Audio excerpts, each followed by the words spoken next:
Start with name of God, who is gracious, merciful. Quran topics by Tanvir Kazmi. Chapter 8, Disbelievers, audio number 5. Al-Araf 7, verse 94.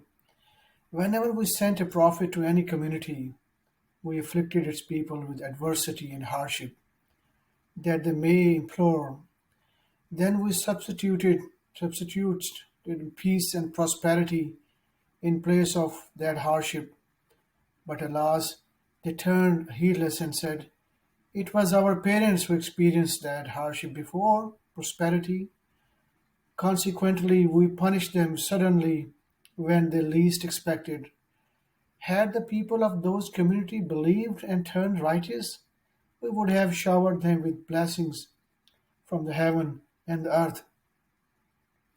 Since they decided to disbelieve, we punished them for what they earned. Did the people of present community guarantee that our punishment will not come to them in the night as they sleep?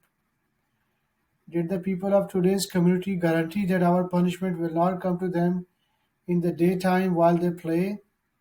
Have they taken God's plan for granted?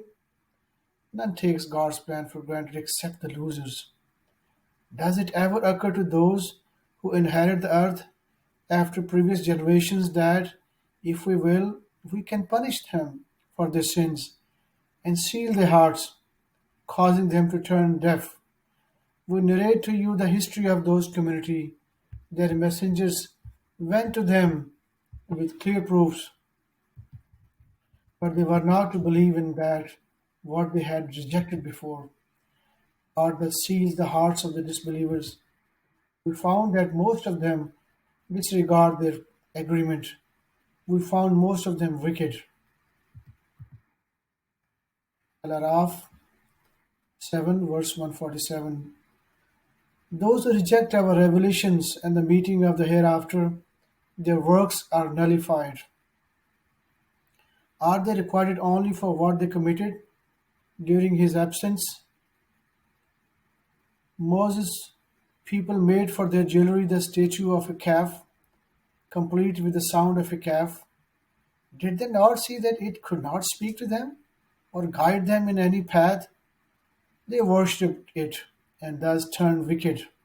Finally, when they regretted their actions and realized that they had gone away, they said, "Unless our Lord redeem us with his mercy and forgives us, we will be the losers." When Moses returned to his people angry and disappointed, he said, "What a terrible thing you have done in my absence. Could you not wait for the commandments of your Lord?" He threw down the tablets and took hold of his brother's head, pulling him towards himself. Aaron said, "Son of my mother, the people took advantages of my weakness and almost killed me. Let not my enemies rejoice, and do not count me with the transgressing people." Moses said, "My Lord, forgive me and my brother, and admit us into your mercy. Of all the merciful ones, you are the most merciful." Surely those who idolize the calf have incurred wrath from the Lord and humiliation in this life. We thus required the innovators. As for those who committed sins, then repented thereafter and believed, your Lord, after this, is forgiver most merciful. When Moses' anger subsided, he picked up the tablets containing guidance and mercy for those who reverenced their Lord. Moses said, Moses then selected 70 men from among his people to come to our appointed audience. When the quake shook them, he said, "My Lord, you could have destroyed them in the past, together with me, if you so willed. Would you destroy us for the deeds of those among us who are foolish? This must be the test that you have instituted for us. With it, you condemn whomever you will, and guide whomever you will. You are our Lord and Master, so forgive us. Shower us with your mercy. You are the best forgiver." Al-Araf 7, verse 172. Recall that your Lord summoned all the descendants of Adam and had them bear witness for themselves. Am I not your Lord? They always said, yes, we bear witness. Thus you cannot say on the day of resurrection, we were not aware of this. Nor you can say, it was our parents who practiced idolatry and we simply followed in their footsteps. Will you punish us because of what others have innovated? We thus explain the revelations to enable the people to redeem themselves. Decide for them the news of one who was given our proofs, but choose to disregard them. Consequently, the devil pursued him until he became a strayer. Had we willed, we could have elevated him therewith, but he insisted on sticking to the ground and pursued his own opinions. Thus he is like the dog, whether you pet him or scold him, he pants. Such is the example of people who reject our proofs. Narrate these narrations that they may reflect. Bad indeed is the example of the people who reject our proofs. It is only their own selves that they wrong. Whomever God guides is the truly guided one, and whomever he commits to straying, these are the losers. We have committed to hell multitude of jinns and humans. They have minds with which they do not understand, eyes with which they do not see, and ears with which they do not hear. They are like animals. No, they are far worse. They are totally unaware. Al-Araf 7, verse 182. As for those who reject our revelation, we lead them on without them ever realizing it. I will even encourage them. My scheme is formidable. Al-Araf 7, verse 189. He created you from one person, Adam. Subsequently, he gives every man a mate find tranquility with her. She then carries a light load that she can hardly notice. As the load get heavier, they implore God the Lord, if you give us a good baby, we will be appreciative. But when he gives them a good baby, they turns his gift into an idol that rivals him. God be exalted for above any partnership. Is it not a fact that they are idolizing idols who create nothing and are themselves created? Idols that can neither help them nor even help themselves. When you invite them to be guidance, they do not follow you. It is the same for them whether you invite them or remain silent.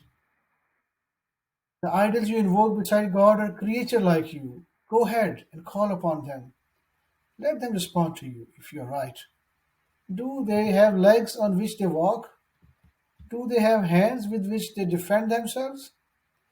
Do they have eyes with which they see? Do they have ears with which they hear?